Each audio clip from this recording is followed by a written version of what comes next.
পারবেন না, এখান থেকে আমেরিকায় আপনি যেতে পারবেন না, এখান থেকে কোনোদিন ভারতে আসতে পারবেন না, এখান থেকে পাকিস্তান আসতে পারবেন না, এখান থেকে রাশিয়া যেতে পারবেন না। অতএব আবু জেহেলরা যত আপনার বিরোধিতা করুক না কেন, ওদের মাধ্যমে আপনি কালেমার, আমি এরকম ভাবে কালেমার পতাকা সারা বিশ্বের মধ্যে আমি পথ করে উড়াবো। সুবহানাল্লাহ। এই জন্য মুসলমান ভাইরা আমার রাসূল তার নিজের উত্তম চরিত্র দিয়ে মানুষের মন জয় করেছেন। আমি আগেও বলেছি, এখনো বলি, সামনেও বলবো, আমার রাসূলের উত্তম চরিত্র এত উচ্চাঙ্গের চরিত্র ছিল।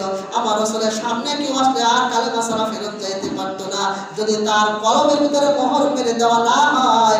আবু জেহেলের মতো, আবু জেহেল বারবার কালেমার দাওয়াত দিয়ে মুসলমান হয় নাই, আর হাজার হাজার লক্ষ লক্ষ কালেমাওয়ালা মুসলমান আমার রাসূলের হাতে হাত দিয়ে কালেমা পড়ে মুসলমান হয়, জান্নাতের প্রথম সারিতে তাদের নামটা লিখে দিয়েছে। সুবহানাল্লাহ।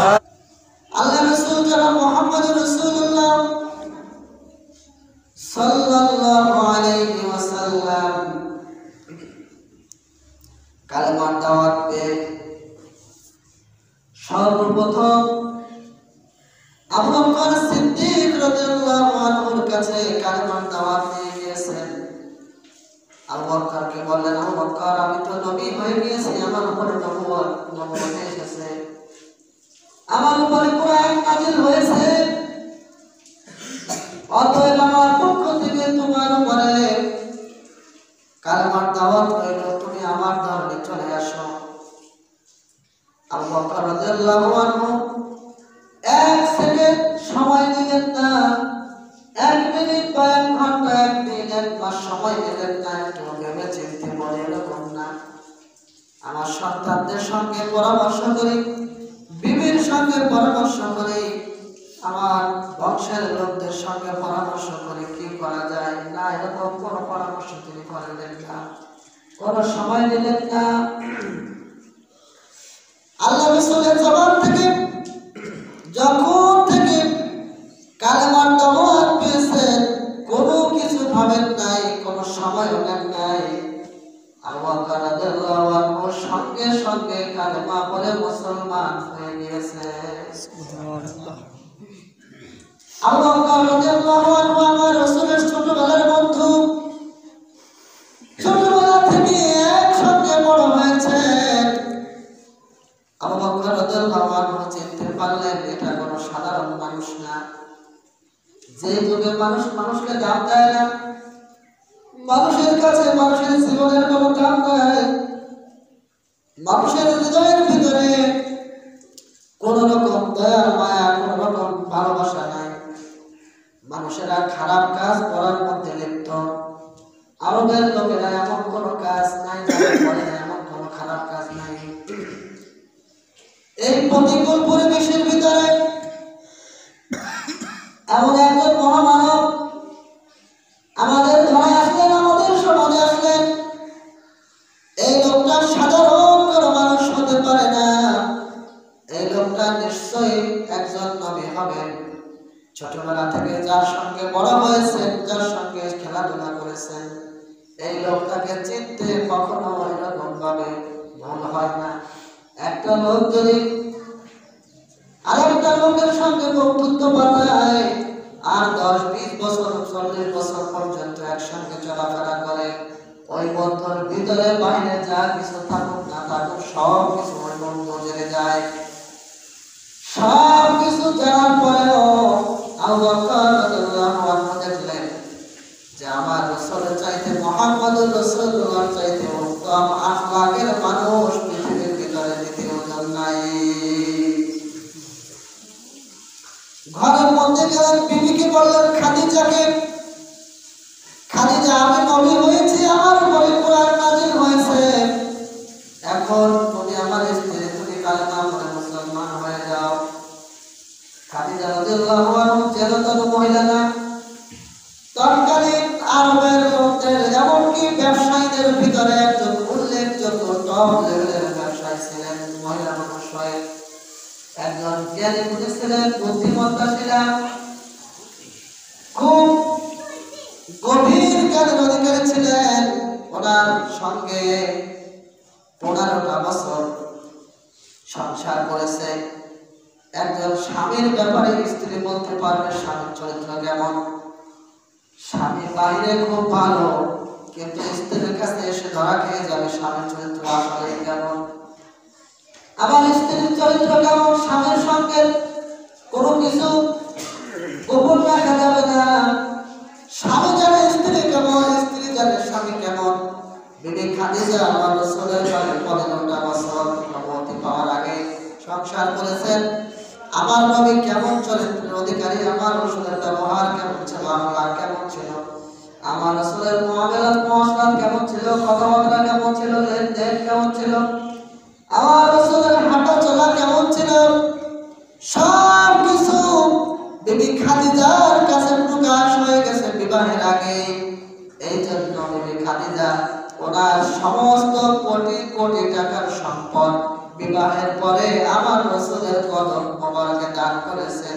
আর বলেছেন, ইয়া রাসূলুল্লাহ, ইয়া হাবিবাল্লাহ, তুমি আমার স্বামী, আমার সম্পদ দরকার নাই, দুনিয়া এবং আখিরাতে তুমি আমার স্বামী হও, এর থেকে বড় পাওনা আমার দুজাহানের মধ্যে কিছুই হবে না। কোটি কোটি টাকার সম্পদ আমার রাসূলের কদমে গিলিয়ে দিয়ে ধনাঢ্য মহিলা খাদিজা আমার রাসূলের সঙ্গে বিবাহ বন্ধনে আবদ্ধ হলেন। যখন 40 বছর আমার নবীর বয়স, খাদিজার বয়স তখন 55 বছর। এই 55 বছর একজন মহিলা, বৃদ্ধা মহিলা আমার রাসূলকে চিনতে কোনোদিন দিয়ে কখনো ভুল করেন নাই। বিবি খাদিজার কাছে কালিমার দাওয়াত দিয়ে গিয়েছেন। বিবি খাদিজা 1 সেকেন্ড দেরি করেন নাই, সঙ্গে সঙ্গে পড়ে দিয়েছেন লা ইলাহা ইল্লাল্লাহু মুহাম্মাদুর রাসূলুল্লাহ। আমার রাসূল এক এক করে করে রাতের অন্ধকারে বিভিন্ন মানুষের দুয়ারে গিয়ে কালেমার দাওয়াত দেন। চিন্তা করতেছেন, যদি আমি আমার পরিবারকে ঠিক করতে না পারি, আমার বংশের লোকদেরকে যদি আমি মুসলমান বানাতে না পারি, আমি বাহিরের কোনো এলাকায় গিয়ে, আমি অন্য কোনো গোত্রের কাছে গিয়ে কালেমার দাওয়াত দিলে গ্রহণ করবে না। বলবে যে তোমার ফ্যামিলির লোকেরা তোমাকে মানে না, তোমার বংশের লোকজন তোমাকে মানে না, আর এখন তুমি আমাদের কাছে আসছো, আমরা তোমাকে নবী হিসাবে মানতে পারবো না। আমার রাসূল কি করলেন? আবু জাহেল, উতবা, সাইবা, আবু সুফিয়ান, মক্কার সবচাইতে বড় বড় লিডার যারা রাজনীতিবিদ, বুদ্ধিজীবী, যাদের কথায় মক্কা চলে, যাদের কথায় মক্কার লোকজন উঠা বসা করে, সমস্ত লোকদেরকে ডাক দিলেন আর বললেন, আজকে দুপুরের বেলা আমার ঘরে তোমাদের সকলের দাওয়াত, খাবার দাবারের অনুষ্ঠান আছে, পরামর্শ আছে। এদিকে চাচা আবু তালেবকে বলেন, চাচা আমার নিজের কোনো ঘর নাই, বাড়ি নাই, বাপ নাই, মা নাই, ভাই নাই, বোন নাই, আমার কোনো ছেলে সন্তান নাই। আপনার ঘরে আমার ঘর, আপনার চুলায় যদি আগুন জ্বলে আমার পেটে খাবার আসে, আপনার চুলায় আগুন জ্বলবে না, আমার পেটের মধ্যে খাবার নাই। আপনার সুখ আমার সুখ, আপনার কষ্ট আমার কষ্ট। আমি মক্কার সমস্ত লিডারদেরকে দাওয়াত করে খাওয়াতে চাই, আপনি কি বলেন? আমার রাসূলকে আবু তালেব বললেন, ভাতিজা, শুধু একজন দুইজন নয়, আমার ঘর যেহেতু তোমার ঘর, আমার সুখ তোমার সুখ, আমার সবকিছু তোমার সবকিছু, অতএব তোমার যাকে যাকে মনে চায় তুমি দাওয়াত করো, খাবার দাবারের সমস্ত ব্যবস্থা আমি করতেছি। আবু জাহেল সহ বাসায় আবু সুফিয়ান ইবনে মুগীরা সহ মক্কার বড় বড় কাফেররা, মক্কার বড় বড় লিডারদেরকে আল্লাহ রাসূল দাওয়াত করলেন, সকলে আসলো, খাবার দাবার রেডি। আমার রাসূল সবাইকে বন্টন করে খাওয়ালেন। আমার রাসূল হলেন উত্তম চরিত্রের অধিকারী। খাবার দাবারের ম্যানেজমেন্ট কেমন হবে আমার রাসূল সব চাইতে ভালো জানেন। আমার রাসূল সরাসরি আল্লাহর কাছ থেকে প্রশিক্ষণ দিয়ে নবুয়তি প্রশিক্ষণ প্রাপ্ত একজন নবী। এনার বরকতে হাত দিয়ে সমস্ত কাফেরদেরকে বন্টন করে খাওয়ালেন। খাওয়ানোর পরে এরপরে সবাইকে ডাকলেন, বললেন চাচা যান, আমি আপনাদের কাছে একটা নিরপেক্ষ বিচার চাই, নিরপেক্ষ ফয়সালা চাই। বলে কি? বলে আপনারা বলবেন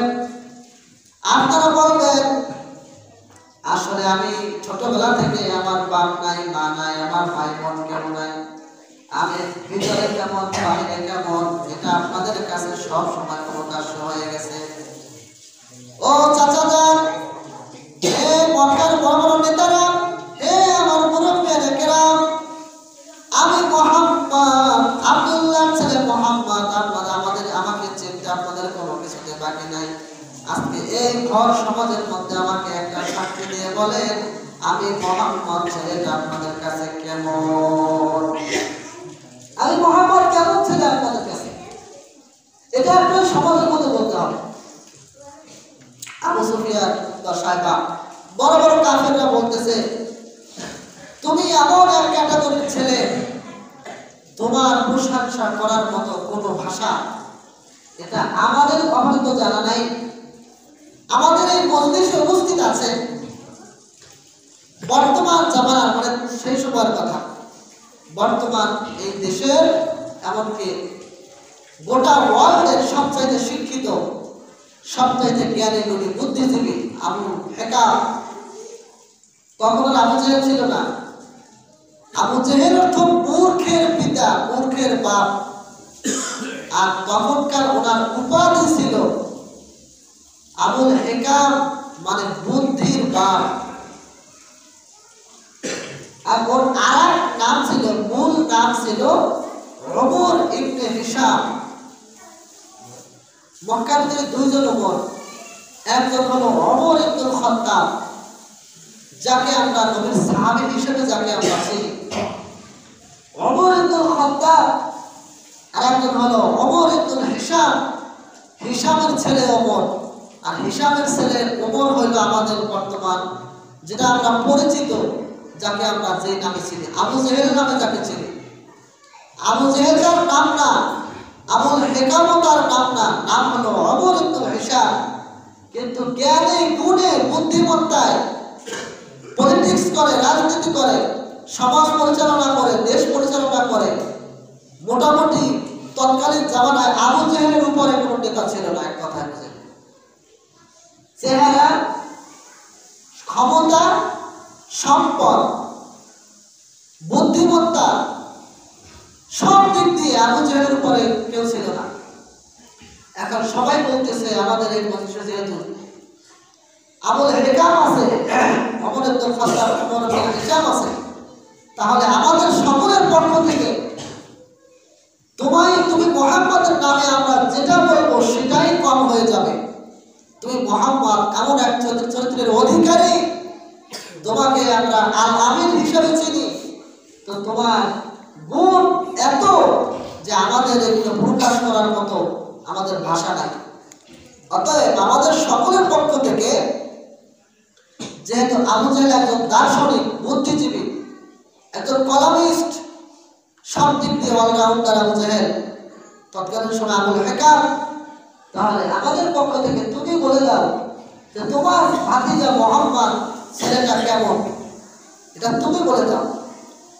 সবাই যখন আবু জেহেলের উপরে ভার দিছে, আবু জেহেল বলতেছে, ভাতিজা তোমাকে আমরা ছোটবেলা থেকে চিনি, জানি, তোমার প্রশংসা আমি আমার সারা জীবনের শিক্ষা, দক্ষতা, মেধা, যোগ্যতা সবকিছু আমি তোমার উপরে প্রয়োগ করে সবকিছু আমি গবেষণা করে যদি তোমার প্রশংসা আমি করতে যাই, তাহলে তোমার প্রশংসা করার মতো কোনো ভাষা আমার জানা নাই। তবে আমি এতটুকু বলি, বর্তমানে জমিনের উপরে, আসমানের নিচে, মাশরিক থেকে মাগরিব, শিমাল থেকে জনুব, পূর্ব প্রান্ত থেকে পশ্চিম প্রান্ত পর্যন্ত, উত্তর প্রান্ত থেকে দক্ষিণ সীমান্ত পর্যন্ত, এই গোটা ওয়ার্ল্ডের ভিতরে তোমার চরিত্র এত উচ্চ মানের চরিত্র যে দ্বিতীয় আর কোন চরিত্র এই পৃথিবীর বুকে একজনেরও নাই। এবার বলতে সাল্লাল্লাহু আলাইহি ওয়াসাল্লাম, বুঝলাম আমি আপনাদের কাছে একজন উত্তম চরিত্রের মানুষ, তাহলে আজকে যদি আমি একটা কথা বলি আপনারা মানবেন কিনা? বলে ভাতিজা, তুমি যদি বলো যে এখন তো দিন আছে, তুমি যদি বলো যে না এখন রাত, এটা আমরা বিশ্বাস করব।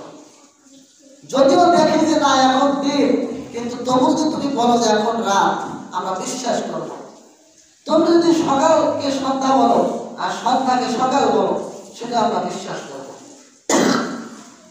যেহেতু আজ পর্যন্ত তোমার জবান থেকে আমরা একটা মিথ্যা কথা পাই নাই, তুমি মুহাম্মদ কখনো মিথ্যা কথা বলতে পারো না, তোমার জবান হলো পূর্ণ পবিত্র, তুমি কোনো মিথ্যা কথা বলো না, অতএব তুমি যেটা বলবা সেটাই সত্য, আর আমরা সত্যটা মেনে নেব। সবাই যখন বলল জমি একেবারে নিট অ্যান্ড ক্লিন, পরিষ্কার, গাছ লাগাইলেই ফল হবে, এমন অবস্থা। সবার জবানে একই বাক্য যে না মুহাম্মদ যেটা বলে সেটা অবশ্যই সত্য কথা বলবে, মুহাম্মদ যেটা বলবে অবশ্যই সেটা আমরা মানব। একেবারে পরিষ্কার, কোনো বাধা নাই।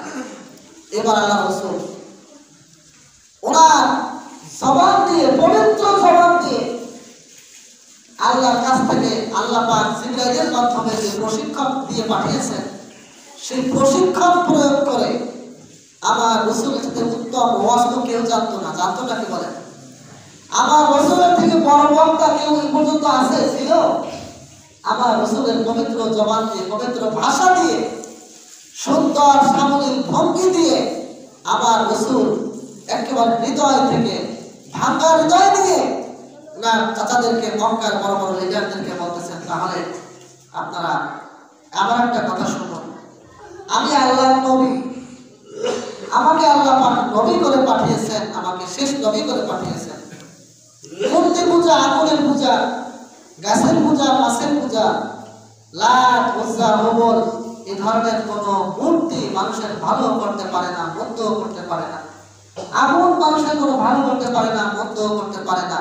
অতএব আপনারা ইতিপূর্বে যা করেছেন, আপনারা সমস্ত পূজা ত্যাগ করে এক আল্লাহর গোলামি করেন, আপনারা লা ইলাহা ইল্লাল্লাহর কালেমা পড়েন, আপনারা এক আল্লাহর বান্দা হয়ে যান, তাহলে দুনিয়াতে শান্তি পাবেন, আখিরাতেও শান্তি পাবেন। এই কথাগুলি আল্লাহ রাসূলের জবান থেকে আরো সুন্দর করে, যত সুন্দর বলা যায়, আর আল্লাহ রাসূলের জবানের কথার থেকে আর কোনো কথা থাকতে পারে না। আমার রাসূল আরো সুন্দর করে, ভালো করে সাজিয়ে গুছিয়ে ছন্দ দিয়ে আমার রাসূল কালেমার দাওয়াতটা সবাইকে মজলিসের মধ্যে দিলেন। মজলিসের মধ্যে সবাই উপস্থিত, পীর পতন নীরবতা, এই নীরবতাকে ভেঙে আবু জেহেল, আবু লাহাব বলতে লাগলো, মুহাম্মদ তোমাকে আমরা একটা জ্ঞানী বুদ্ধিজীবী, তোমাকে আমরা একটা ভালো ছেলে মনে করতাম, আসলে মুহাম্মদ ইদানিং দেখতেছি তোমার মাথাটা পাগল হয়ে গেছে, খারাপ হয়ে গেছে। বলেন না তুমি কি চাও আমাদের বাপ দাদাদের ধর্মে আমরা চুনকারি মাখাবো? যেটা আমাদের বাপ দাদারা ধর্ম পূজা করে আসতেছে, আজকে আমরা কেমন করে সেই পূজাগুলি বাদ করে তোমার নতুন একটা ধর্ম নিয়ে আসছো, এইটা আমরা কেমনে মানতে পারি? কাফেররা মানলো না। তার কারণ হলো ৩৩ কোটি দেবতার পূজা করত কাফেররা, এমনকি কাবা শরীফের ঘরের ভিতরে ৩৬০টি বড় বড় মূর্তি ছিল। দুনিয়াতে বেঁচে থাকতে ৩৩ কোটি দেবতার পূজা করা লাগে, তারপর বিপদ আপদ আসে, বালা মুসিবত আসে। আমরা ৩৩ কোটি মূর্তির পূজা করে, ৩৩ কোটি দেবতার পূজা করে আমরা ভালো থাকতে পারি না। আর মুহাম্মদ মাত্র একজন তার খবর নিয়ে আসছে। কয়জন? আমাদের রাত বলেন, তাহলে যুক্তিতেও মুহাম্মদের ধর্ম গ্রহণ করা যায় না। মুহাম্মদ এক আল্লাহর কালেমার দাওয়াত দেয়, ওই আল্লাহ নাকি খাওয়ায়, আল্লাহ নাকি করায়, আল্লাহ নাকি বাচ্চা জন্ম দেয়, আল্লাহ জীবন দেয়, আল্লাহ মৃত্যু দেয়, আল্লাহ সূর্য উঠায়, আল্লাহ সূর্য ডোবায়, আসমান বানাইছেন আল্লাহ, জমিন বানাইছেন আল্লাহ, মানুষকে সম্মানিত করেন আল্লাহ, মানুষকে লাঞ্ছিত করেন আল্লাহ। আল্লাহ ক্ষমতায় নেওয়ার মালিক, ক্ষমতা থেকে নামানোর মালিক, আল্লাহ তাআলা সব কিছুর মালিক। এই একজনে কেমনে পারে? আমরা 33 কোটি দেবতা থেকে আমরা যেটা পাই না, আর একজনের পক্ষ থেকে আমরা সেটা কেমনে পাবো? অতএব যুক্তিতে হইলেও মুহাম্মদের ধর্ম গ্রহণ করা যায় না। নাউযুবিল্লাহ। ওরা দেখছে যে আমরা 33 কোটি মূর্তি পূজা করি, এগুলাই আমাকে ভালো রাখতে পারে না, আর একজনে কি ভালো রাখতে পারবে কোনোদিন? এটা সম্ভব? আবু জেহেল, উতবা, সাইবা প্রত্যেকটা লোক আমার নবীকে গালি দিতে দিতে আমার রাসূলের পবিত্র চেহারার মধ্যে কাফেরদের নাপাক জবানের থুথু নিক্ষেপ করতে করতে সমস্ত কাফেররা লোক থেকে বের হয়ে গেল। আমার নবী এত কষ্ট পেলেন, এত কষ্ট পেলেন, মনে বড় আশা ছিল আজকে একজন হলেও কালেমা পড়ে মুসলমান হবে, আমার কালেমা পড়বে, আমার দলে লাল আসবে। কিন্তু দেখতেছি একজন লোক আমার কালেমা গ্রহণ করলো না, তা করলোই না, আর বরং আমাকে গালাগালি দিতে দিতে আমার পবিত্র মুখে থুথু ফেলতে ফেলতে ঘর থেকে বের করে দিল। আমি এখন কি করব? ঘর থেকে বের হয়ে গেল। আবু বকরের সঙ্গে সাক্ষাৎ। হুজুর, মিটিং এর খবর কি? মুহাম্মদ সাল্লাল্লাহু আলাইহি ওয়াসাল্লাম বললেন, আবু বকর, মুহাম্মদ, আমি মুহাম্মদ সাল্লাল্লাহু আলাইহি ওয়াসাল্লাম বলতেছি মিটিং এর অবস্থা বেশি ভালো না। ওরা একজন কালেমা পড়লো, যারা আমাকে কষ্ট দিয়ে আমাকে গালি দিতে দিতে দিতে থুথু নিক্ষেপ করতে করতে ঘর থেকে বের হয়ে গেল। আবু বকর বলেন, হুজুর, আপনার উপরে কষ্ট মানে আমার উপর, আমাদের গায়ে কষ্ট, আপনার গায়ে আঘাত মানে আমাদের গায়ে আঘাত, আপনার উপরে কোনো কিছু আঘাত আসা মানে আমাদের শরীরে আঘাত আসা, আপনার কষ্ট আমরা সহ্য করতে পারি না। আপনি এত তাড়াতাড়ি কেন তাদের কাছে আপনি কালেমার দাওয়াত নিয়ে গেলেন? আর কয়েকদিন পরে গেলে না হতো? এখন তো আমরা কি করবো? এখন তো সবাই আপনার শত্রু হয়ে যাবে। আল্লাহ তাআলা বলতে দেখতেছে, সব কিছু দেখতেছে কি দেখতেছে না? যার চেহারায় মশা মাছি পড়া হারাম, সেই রাসূলের পবিত্র জবানে কাফেরদের থুথু লেগেছে, তাহলে আল্লাহ কি বসে থাকবে? কি বলেন? ওদিকে আবু জেহেল, উতবা, সাইবা সব মিলে আবার মিটিং করলো। আমরা জানি মুহাম্মদ ছেলেটা কেমন, এই ছেলেটা যার কাছে যাবে সে কালেমা পড়ে ওর দলে আসবে, একদিন না একদিন গোটা বিশ্ব তার হাতে চলে আসবে। আমরা কি করব? অতএব এই ছেলেটা মানুষের কাছে যাওয়ার আগে আগে আমাদের পয়গাম তাদের কাছে পাঠানো উচিত। বলে কি করা যায়? এবার আবু জেহেল বলতেছে, আমাদের বর্তমান সময়ের সব চাইতে ক্ষমতাধর দেশ হলো ইটালি। তখন ছিল রোম, পারস্য, এখনকার নাম হলো ইটালি। এই ইতালির প্রেসিডেন্ট হেরাক্লিয়াসের কাছে চিঠি পাঠাইতে হবে। বর্তমান সব চাইতে ক্ষমতা আমরা বেশি মনে করি আমেরিকার যে প্রেসিডেন্ট হোক তাকে আমরা মনে করি, কিন্তু তৎকালীন সময়ে হেরাক্লিয়াস সবচাইতে শক্তিধর লোক ছিল। আবু জেহেল এবার পত্র লেখা শুরু করছে, হেরাক্লিয়াসের কাছে পাঠাবে। আবু জেহেল চিন্তা করতেছে কি লিখবো, কি লিখবো। যদি সমানে মুহাম্মদের দোষ আমরা চিঠির মধ্যে লিখি, তাহলে যে চিঠি পড়বে, যার কাছে চিঠি যাবে, সে মনে করবে নিশ্চয়ই একটা চক্রান্ত, এটা নিশ্চয়ই কোনো ষড়যন্ত্র, এইটা কখনো হতে পারে না। এই জন্য আগে কয়েক লাইন প্রশংসা লিখবো, তারপরে দোষগুলি লিখবো, তারপরে আমাদের কথা লিখবো। এটা হলো আবু জেহেলের বুদ্ধি। এবার আবু জেহেল চিঠি লেখা শুরু করছে। চিঠি লিখবে, কি লিখবে? দুই একটা প্রশংসা লেখা শুরু করেছে। প্রশংসা লিখতে লিখতে পৃষ্ঠা হলো একটা। তখন এখনকার মতো এরকম কাগজ ছিল না, চামড়ায় লিখতে হতো। প্রশংসা লিখতে লিখতে লাইন ধরে 10টা, 8 লাইন খালি আমার রাসূলের প্রশংসাই লাগছে। সবাই বলে সুবহানাল্লাহ। এবার চিন্তা করে বললামটা 8 লাইন তো লিখেই বলাইছে, আর 2 লাইনে বা কি লিখবো? এবার 8 লাইন আমার রাসূলের প্রশংসা লেখার পরে কাটাকাটি তো করা যায় না, নিচে লেখছে যে ইদানিং মুহাম্মদ নামের এই ছেলেটা, ওর মাথাটা পাগল হয়ে গেছে, মাথাটা খারাপ হয়ে গেছে, আমাদের বাপ দাদার ধর্মে চুনকালি মারতেছে, আমাদের বাপ দাদার ধর্ম ত্যাগ করতে বলতেছে। আমরা তো মূর্তি পূজা করি, সূর্যের পূজা করি, আমরা এই পূজা করি সেই পূজা করি, এগুলি বাদ দিয়ে তার এক আল্লাহর গোলাম হইতে বলতেছে। তো মোহাম্মদ নামের এই ছেলেটা পাগল হয়ে গেছে। এই চিঠিটা 2 লাইন লিখে নিচে সিল স্বাক্ষর দিয়ে লেখছে আবু জেহেল বা আবুল হেকাম। হ্যাঁ, হেরাক্লিয়াসের কাছে পত্রটা পাঠাই দিচ্ছে। হেরাক্লিয়াস পত্রটা পেয়ে চিন্তা করলো যে উপর থেকে নিচের দিকে লিখতে লিখতে 8 লাইন লেখছে প্রশংসা, আর যেগুলি প্রশংসা এগুলো সাধারণ মানুষের সঙ্গে থাকা সম্ভব না। নিচে যে 2টা বিষয় লেখছে, তাহলে এর মধ্যে অবশ্যই কিছু না কিছু ঘাপলা আছে। আমার অবশ্যই তদন্ত করতে হবে।